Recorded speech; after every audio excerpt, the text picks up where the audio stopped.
Hi everyone, Stella Jade here, and I am going to be reading Chapter 2 from my new release, The Heir of Light and Shadows, Book 1 in the Heir of Light and Shadows series. Lizzie Degan hugged her books close to her chest with one arm as she opened the door to Building 132. Out of nowhere, her graduate history of psychology class had been canceled. Not just for today, but for the entire semester. The only reason she could think of was that something terrible had happened to Professor Steinberg, but she hoped that wasn't the case. Lizzie made her way up a set of stairs, down a long, drab hallway with dull lighting, and knocked on a tall wooden door. As if she was expected, her small-statured, skinny guidance counselor, Mrs. Bloom, opened the door. "Miss Degan, I'm glad you're here," she said. The pale-skinned counselor ushered Lizzie into her office and motioned for her to sit in a brown leather chair. As Lizzie took a seat, she put her books and laptop bag on the floor beside her. Mrs. Bloom strode over to her desk and sat down, fixing her wide, round spectacles more securely on her face. "As you know, Professor Steinberg has had to cancel his class due to an emergency." "I hope he's okay," Lizzie said. "Nothing a little rest and recovery can't fix," Mrs. Bloom said with an overly enthusiastic smile. With trembling fingers, she thumbed through a hard copy of Lizzie's school records. Given her counselor's skittish behavior, Lizzie knew the professor was not coming back, but she didn't pry any further. She simply prayed he recovered from whatever had happened. Still, he couldn't continue the class, and the dean felt it better that we cancel it for the semester. Now that leaves you with two options for this semester. There's a graduate abnormal psychology course. They're already near midterm, so you'd have lots of makeup work, but you can take that if you wish. Or we have another option, with an adjunct professor who has been teaching a special topics elective called Inside the Killer's Mind.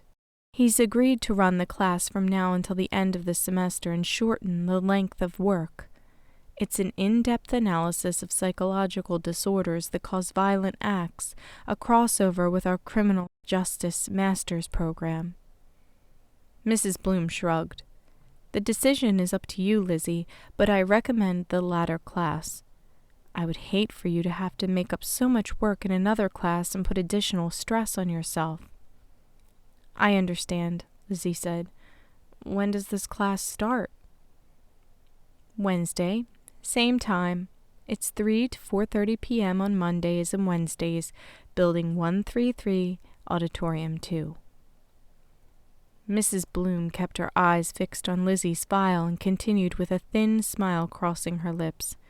"I assume that still works for you, considering it's the same days, times, and location as History of Psychology. Do I need any books for the Inside the Killer's Mind class?" "Professor Dune has an unconventional way of teaching, so I don't know for sure, but he plans to post a syllabus and course requisite by Wednesday morning." "Okay," Lizzie shrugged. "I guess I'll take that one then." "Very good," Mrs. Bloom said, offering a genuine smile now. "How is your other class going?" "It's going well." "And do you still think you want to do 3 classes next semester?" "No, you were right. 2 is plenty. Between work and school." "Good choice." Mrs. Bloom paused before saying, "All right, well, you know where to find me if you have any questions, Miss Degan. I'll make sure I add you to Wednesday's class." Gathering her things, Lizzie thanked Mrs. Bloom and then left Building 132. As she walked across campus toward her car, a voice from behind startled her, and she turned to see intense, dark eyes glaring into hers. A tall, attractive man stood before her, and although he looked vaguely familiar, she could not quite place him. "Are you Lizzie Degan?" he asked in a lilting British accent. Yes, she answered in her usual, pleasant way. The man didn't say anything else right away. He seemed to be studying her, his eyes narrowing in a menacing glare. "Can I help you with something?" she asked, still pleasant, but with a slight edge. It wasn't normal, after all, for someone to call out her name and then simply stare at her with strange facial expressions. It gave her the creeps. Even though the guy didn't seem threatening, she was glad to be in a public place. "So the rumor is true," he replied, pursing his lips. Lizzie couldn't fathom what he meant by it, but wondered if it had to do with history of psychology being cancelled. Maybe that's where I know him from, she thought. No, it couldn't be. He had one of those unforgettable faces with strong features and piercing eyes, along with a tall, muscular physique. She would have remembered him for sure. "What rumor?" she asked. "You exist," he snickered. "What do you mean by that?" she asked. The laugh that escaped her was a combination of her own nervousness and the absurdity of his response. Someone had to be playing a prank on her. But who? She didn't know many people at school, having started her graduate program just a few weeks earlier. "You'll find out soon enough," he paused before saying. "See you around, Lizzie." He drawled out the last part of her name in a vindictive tone. Suddenly, someone bumped into Lizzie's shoulder, and in her edgy state she quickly turned to see who it was. A throng of undergrads had plowed by her. One guy had accidentally stumbled into her, laughing about something his friend had just said. "I'm so sorry," he said. "It's fine," Lizzie said, quickly turning back to face the strange man who stood before her. But he was gone.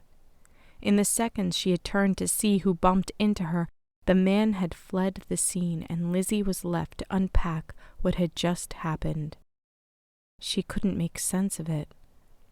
Her fingers fumbled over buttons on her phone as she dialed her boyfriend, Miles. When he didn't answer, Lizzie hurried through the campus parking lot to her car, looking over her shoulder more than once. All the while, a knot tightened in her gut, and only when she was safely in her car with the doors locked did she breathe a sigh of relief. A warning light blinked on her dashboard, some icon that Lizzie could tell wasn't good. But there was no way she was sticking around campus to find out what it was, not after what had just happened.